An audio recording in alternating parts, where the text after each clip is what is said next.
স্বর্গ স্বর্গ মর্ত্য পাতাল ইত্যাদি যে সমস্ত লোক অথবা স্থানগুলো রয়েছে সেই সবগুলোর মাঝে বিরাজমান অন্তরিক্ষ নামের একটা স্থান রয়েছে। সেই স্বর্গ মর্ত্য দুই ভাগে দুই পাশে বিভক্ত, কিন্তু তাদের মাঝখানে রয়েছেন অন্তরিক্ষ।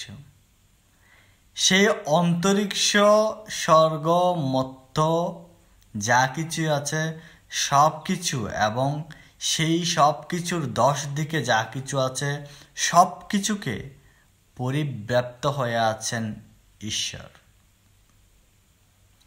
সেই পরিব্যাপ্ত হয়ে থাকার কথাটা অর্জুন আমাদেরকে বলেছিলেন যখন বিশ্বরূপ দর্শন করছিলেন, ঠিক তখন।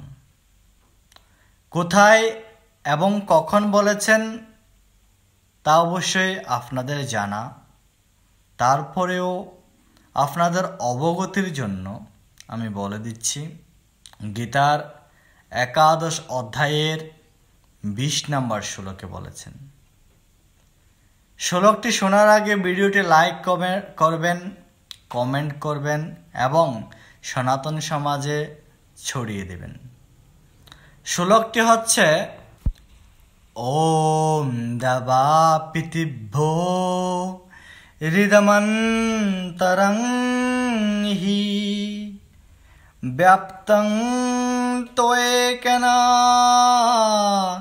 দিশাচ্চ সর্বা দৃष्ट्वाद्भुतं রূপমুগ্রং তবেদং লোকত্রয়ং প্রবর্তিতাং মহাত্মন। অর্জুন বলছেন, হে ভগবান, তুমি স্বর্গ মর্ত্য এর মধ্যবর্তী অন্তরিক্ষ এবং 10 দিকে পরিব্যাপ্ত হয়ে আছে। তোমার এই অদ্ভুত ভয়ঙ্কর বিশ্বরূপ দর্শন করে ত্রিজগৎ অত্যন্ত ভীত হচ্ছে। হে সনাতনী সন্তানগণ, গীতার প্রত্যেকটা শ্লোক শ্রবণ করার প্রয়াস করুন।